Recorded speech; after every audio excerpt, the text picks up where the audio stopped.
lereng Gunung Batur.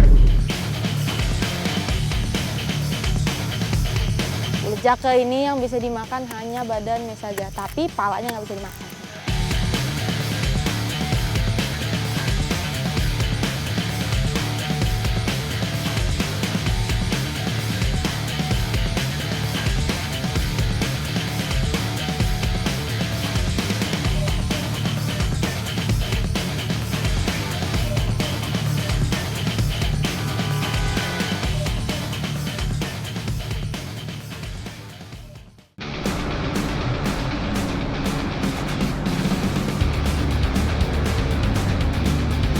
Deru roda mobil kami menuju ke arah timur, menyusuri garis pantai Kabupaten Buleleng, Bali.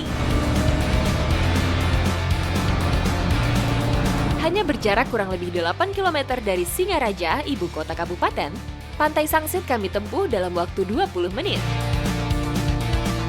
Akhirnya sudah sampai, Bli. Ini di tempat kita mencari ikan sama nelayan ya, Bli ya? Iya, Pep. Tempat ini dah. Oke, nah ini cuacanya bagus banget, cocok untuk kita cari ikan siang ini. Terletak di Kecamatan Sawan, Kabupaten Buleleng, Provinsi Bali, panjang garis pantai Sangsit hanya 4,6 km. Merupakan titik nol bagi puluhan perahu nelayan yang menggantungkan hidupnya dari hasil laut. Sekarang kita udah pada siap mau mencari ikan di laut dan saatnya kita bakal dorong perahu ini ke tengah laut. Tidak jauh dari bibir pantai, jaring ikan kami turunkan. Setelah tersebar, salah satu nelayan terjun ke laut untuk menyisir ikan dari arah yang berlawanan. Meski setiap tahun populasinya terus menurun, namun ikan di sini masih cukup mudah kami dapat. Nah, ini dia nih, Bli. Nah, beli jatuh, beli jatuh, beli ikan. Bli. Ikan terbang salah satunya.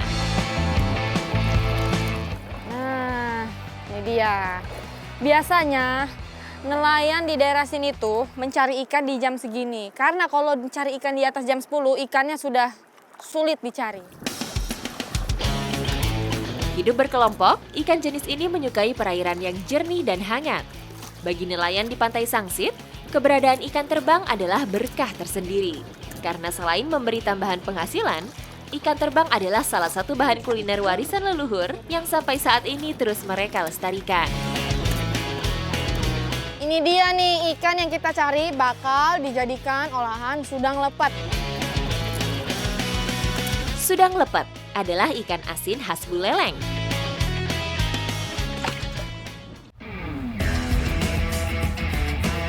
Penasaran dengan cara pengolahannya? Saya mendatangi salah satu pembuat sudang lepet yang saat ini masih bertahan. Halo Ibu Cahyani, selamat siang Ibu. Apa kabar Ibu hari ini Ibu? Baik. Oh iya, lagi pada sibuk nih ya Bu ya. Iya. Bu Cahyani ini salah satu pengolah ikan sudang lepet. Dari dapurnya yang sederhana ini, suara plat besi saling beriringan menimpa lembar demi lembar ikan kering menjadi benar-benar tipis. Cara tradisional yang memberi tekstur khas sudang lepet. Ibu, ini lagi ditumbuk ya Bu ya? Bisa saya coba Bu? Oke, wah ini seru sekali nih Bu ya. Oke, ini saya mau coba ini sekarang numbukin ikan di atas batu. Ini supaya Dalam bahasa Bali, sudang artinya ikan asin, sedangkan lepet dimaknai sial. Tidak ada informasi yang jelas kenapa masyarakat Buleleng menamai makanan ini dengan nama tersebut. Mungkin karena harus dipukul-pukul seperti inilah, akhirnya diberi nama ikan asin yang sial. yang membedakan pengolahan dengan ikan asin, ikan sudang lepet ini hanya dijemur, dikeringkan lalu ditumbuk agar supaya crunchy dan dimakan seperti kriuk-kriuk.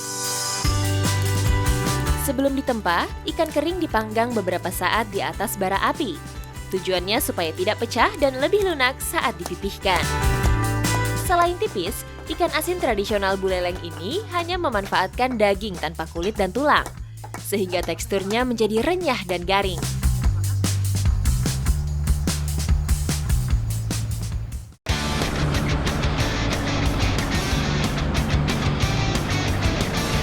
Dari Pantai Sangsit, kami melanjutkan perjalanan selama 1 jam menuju Desa Lemuki. Ini kita akan melanjutkan perjalanan lagi. Nanti kita akan camping lagi. Di mana ada yang mau tahu? Tetap ikuti jejak saya di Jejak Petualang. Berada di ketinggian 1000 meter di atas permukaan laut, cuaca menuju Lemuki sulit diprediksi. Di tengah guyuran hujan, kami terus memacu mobil di atas aspal yang menanjak dan berkelok. Menjelang sore, akhirnya kami sampai di pelataran camping ground Desa Lemuki. Satu persatu mobil parkir di setiap undakan yang sudah disediakan. Berada tepat di punggung bukit, tempat camping yang kami pilih menyajikan panorama alam yang memukau. Di sebelah kiri, bukit hijau tegak berdiri dihiasi awan yang berarakan di atas lembah. Jika nanti malam cuaca cerah, dari sini kami akan melihat kerlipan lampu kota Buleleng.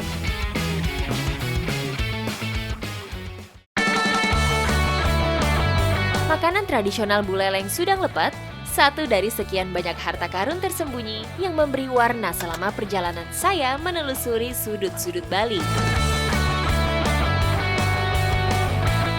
Nah, ini harus dibolak-balik, Pak. Iya, ini sepertinya sudah matang dia. Ya, ini sudah mulai matang. Sudah agak matang. Bisa kita angkat. Jika warnanya sudah mulai kecoklatan, Sudang Lepet siap untuk dicicipi. Ini udah matang nih, ada beberapa. Ya. Ini bisa saya masak dulu ya, Beli ya? Ya, silakan Mbak Sama Ibu Pepi, biar saya Oke. lanjutin ini ya. Halo, Mbok. Ini ikannya udah ready dibakar. Selanjutnya, siapkan sambal rajang, yaitu cabai merah yang diulek dengan bumbu sederhana. Orang Buleleng biasa makan sudang lepet ini pasangannya dengan jukut undis. Jukut undis ini adalah sayuran dari kacang undis. Sudang lepet dan jukut undis adalah paket makanan yang tidak terpisahkan. Dalam bahasa Bali, jukut artinya sayur, sedangkan undis adalah kacang hitam. Berbeda dengan olahan khas Bali lainnya yang kaya rempah, memasak jukut undis cukup dengan irisan bumbu sederhana. Sementara menunggu jukut undis matang, sudang lepet kemudian dilumuri sambal rajang yang sudah dicampur air jeruk nipis dan minyak kelapa murni. Ini dia istimewanya sudang lepet sambal. Ayo Mbok, kita santap sama-sama Mbok. Yuk kita bawa ini juga Mbok. Mana lauknya ini? udah jadi.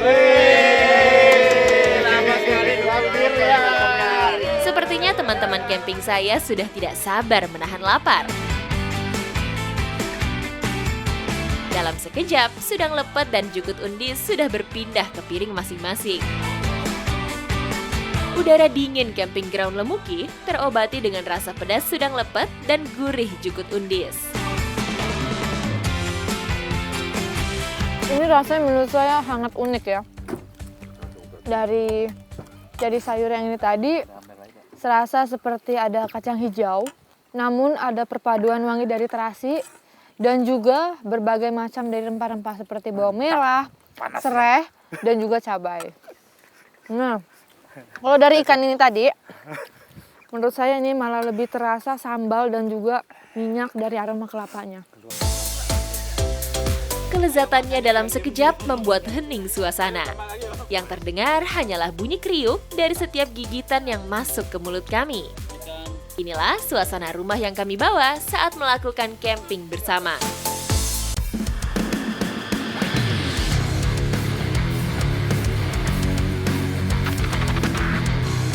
Berpindah lokasi, sekarang saya menuju Kecamatan Banjar, masih di Kabupaten Buleleng.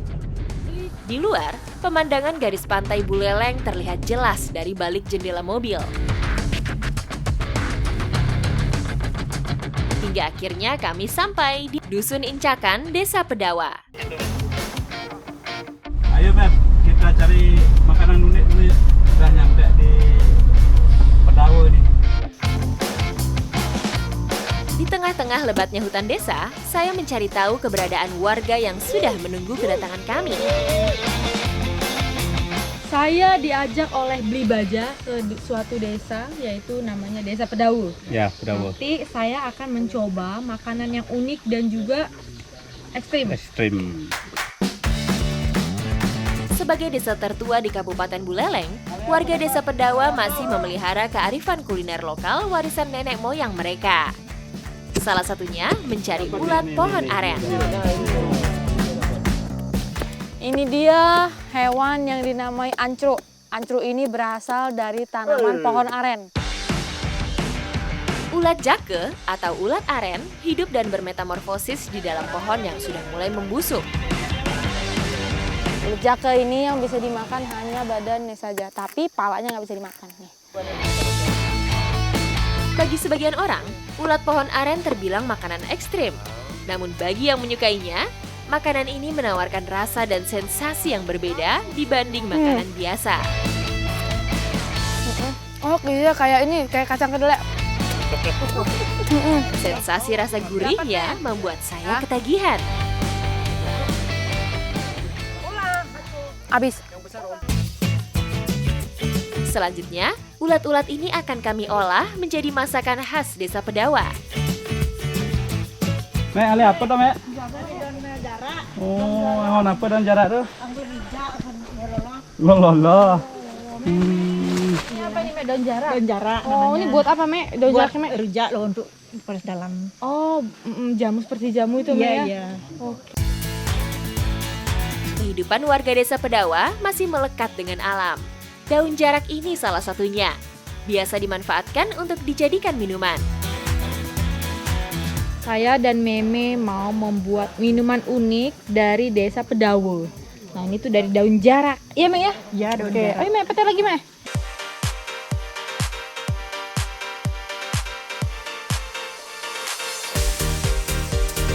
Sementara Meme memeras daun jarak dicampur asam jawa dan cabai rawit untuk dibuat minuman, saya dan Bli Baja mencoba mengolah ulat jake untuk makan siang. Nah, ini ulet jakenya saya cuci sebelum dijadikan bahan masakan karena supaya bersih.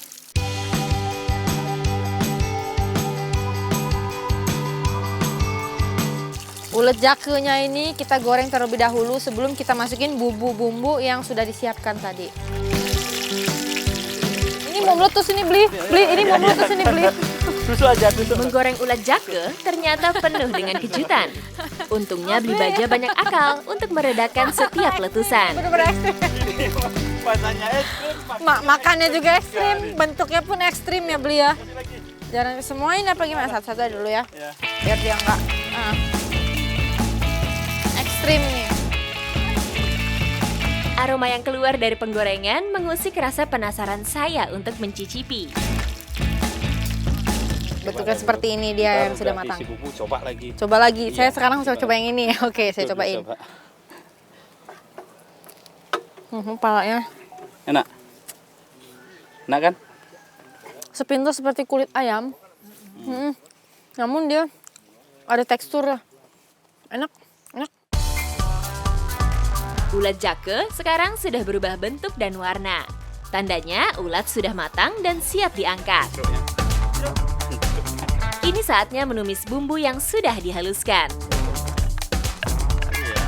Nah, ini bumbu yang tadi sudah kita ulek, jadi kita tumis sebentar sedikit supaya dia sedikit layu, lalu nanti bisa kita campur dengan ulat jakanya.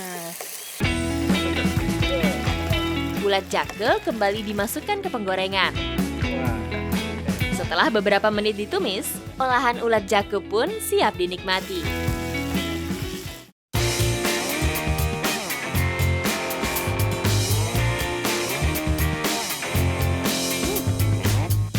Dia kepalanya garing.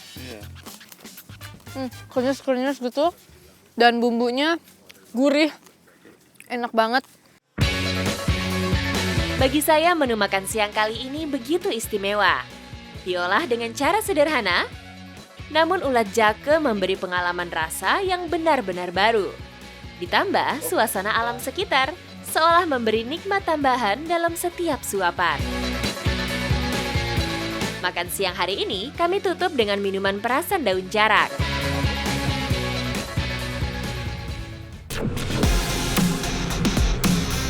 Kami kembali melanjutkan perjalanan. Bergeser semakin ke timur, tujuan selanjutnya adalah Danau Batur yang terletak di Kabupaten Bangli. Pagi hari di camping ground Zamova, kami disuguhi pemandangan matahari terbit dari celah pegunungan. Cahayanya memantul dari permukaan air danau dan menjadi spot yang ideal untuk menikmati suasana pagi. Di seberangnya, Gunung Batur tampak berdiri tegak dengan kawahnya yang begitu ikonik. Setelah bergabung dengan campervan lain, siang ini saya akan mendatangi salah satu sentra penghasil sayuran yang letaknya tidak jauh dari tepian Danau Batur.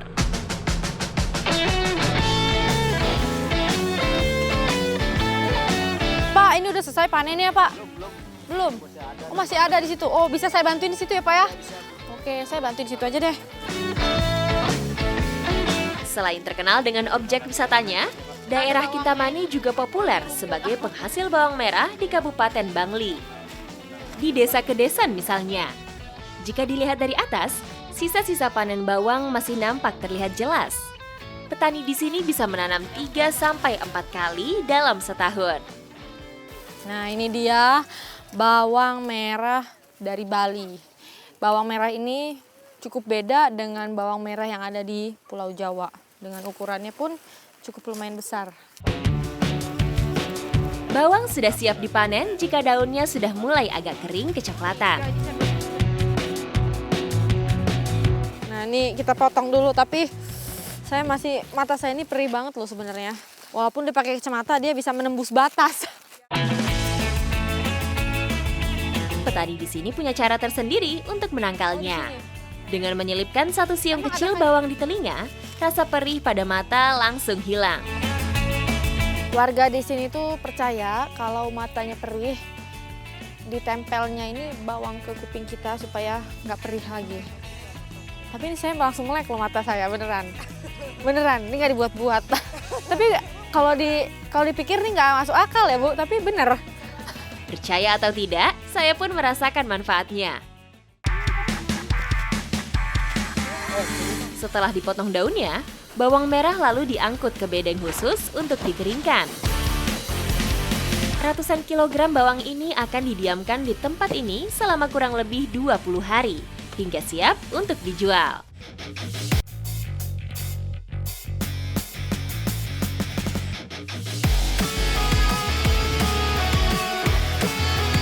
Setelah panen bawang, saya melanjutkan petualangan ke salah satu ikon Kintamani lainnya.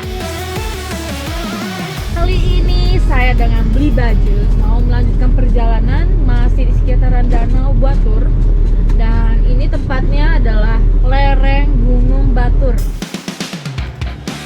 Menjadi bagian UNESCO Global Geopark, kawasan Black Lava Gunung Batur merupakan destinasi petualangan yang tidak dimiliki tempat lain. Sejauh mata memandang, mata saya disajikan hamparan batuan hitam sisa lelehan lava Gunung Batur yang mendingin. Sebentar lagi kita bakalan sampai di lokasi yang kita tuju. Nanti di sana kita akan masak-masak dan makan bersama. Akhirnya kami memutuskan membuka tenda hanya beberapa kilometer dari puncak Gunung Batur. Sambal mata khas Bali menjadi menu pilihan kami. Olahan sambal mata adalah cara sederhana namun nikmat yang bisa dilakukan di alam seperti sekarang. Bahan-bahannya seperti bawang merah dan cabai cukup diiris tipis. Setelah itu panaskan minyak kelapa, lalu semua bahan dicampur dan diaduk menjadi satu. Terakhir, tambahkan irisan jeruk nipis, terasi bakar, dan taburkan garam. Akhirnya ini sambal matanya sudah jadi. Sekarang kita bakalan santap ini sambalnya bersama-sama. Ayo Mbak, ayo Mbak, ayo.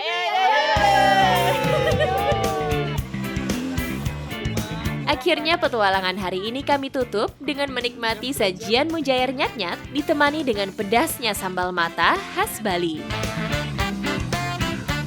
Benar-benar rasanya gurih, pedas, asin, dan ada sedikit potongan dari jeruk limau, itu yang membuat jadi seger juga dan enak banget. Ikuti jejak saya, jejak petualang.